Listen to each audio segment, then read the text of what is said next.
E agora eu quero falar de um assunto que dominou a semana, o caso do suposto racha que terminou na morte de 2 jovens na Vila Fani. O motorista que se envolveu no acidente foi preso, só que ele foi solto logo depois de ser conduzido pelos policiais militares. Ele foi levado até a delegacia, ele tinha ficado no hospital, internado, 3 dias. Aí depois foi conduzido pelos policiais até a delegacia. Pagou R$ 1.302 de fiança e foi colocado em liberdade. Thiago Silva. O motorista Luísio Borges Neves já está solto. Ele ficou poucas horas na delegacia preso e foi colocado em liberdade por determinação da Justiça. Aloísio chegou calado e não comentou detalhes do acidente, que resultou em 2 mortes. O que você tem a dizer em relação ao que aconteceu?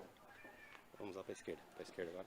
Você tem alguma coisa a dizer em relação a isso para as famílias? O senhor já se envolveu em algum acidente de trânsito antes? Aloísio é acusado de dirigir em alta velocidade e de estar participando de um racha na hora da colisão. O limite de velocidade no local da batida é de 60 km. Por enquanto, não foi possível determinar a velocidade do carro dirigido por Aloísio antes do acidente. Porém, testemunhas afirmam que ele dirigia a mais de 120 km por hora. Ao delegado que investiga o caso, Aloísio também permaneceu calado. Não deu detalhes do que aconteceu naquela noite. Ele foi entregue pela Polícia Militar na nossa unidade policial, já foi devidamente interrogado e manifestou o seu direito constitucional de permanecer em silêncio. O motorista pagou uma fiança de R$ 1.302. Ele foi colocado em liberdade e agora responde o processo solto. Nós pedimos a liberdade dele perante a Justiça, foi concedido no plantão judiciário a liberdade dele, mediante pagamento de fiança como forma de liberação.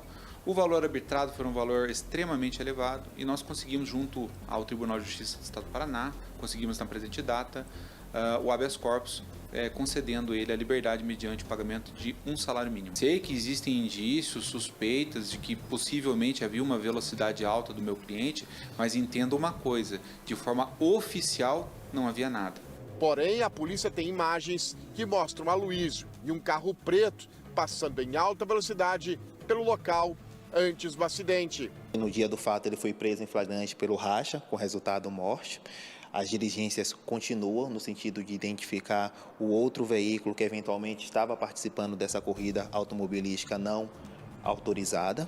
A Polícia Civil também está na posse de imagem de sistema de monitoramento do local. Essas imagens estão sendo remetidas ao Instituto de Criminalística para que possa formalizar a dinâmica do acidente. E também temos designadas mais algumas oitivas de testemunhas para o completo esclarecimento dos fatos. As testemunhas que viram o acidente também prestaram depoimento à polícia no dia da colisão. Fazendo um racha com um carro preto, daí a moça do Argo foi atravessar, ele deu um cheio nela e houve vítimas no local, imprudência no trânsito. Lá na região lá do portão você já viu ele no... Sim, eles passaram por mim lá numa velocidade absurda, ele estava correndo atrás de um carro preto. Cabe agora ao Ministério Público definir se o motorista que causou o acidente vai permanecer solto ou será preso. Gostaria de falar alguma coisa? Só em relação ao racha, dá para falar alguma coisa ou não? Você chegou a dizer para a polícia que não era racha.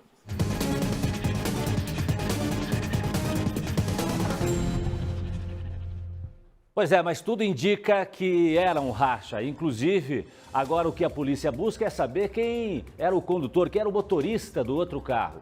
Quem era o motorista do carro preto que passou antes? Que, inclusive, se você reparar nas imagens, vai perceber que ele, inclusive, passa à frente do motorista que acabou acertando em cheio o carro onde estavam os jovens, dá ainda um toque nesse carro quando ele tentava cruzar ali a Santa Bernadette, e aí vem o carro desse motorista que foi preso logo depois, né? Que se apresentou à polícia depois, foi levado, né? Foi conduzido do hospital para a delegacia, né? E ainda tem o caso também, em relação a esse acidente, da terceira vítima, que é a motorista, a Alana, que continua internada, inclusive, ainda, né? Está a semana toda internada. A gente continua aqui torcendo pela recuperação dela. Bom, esse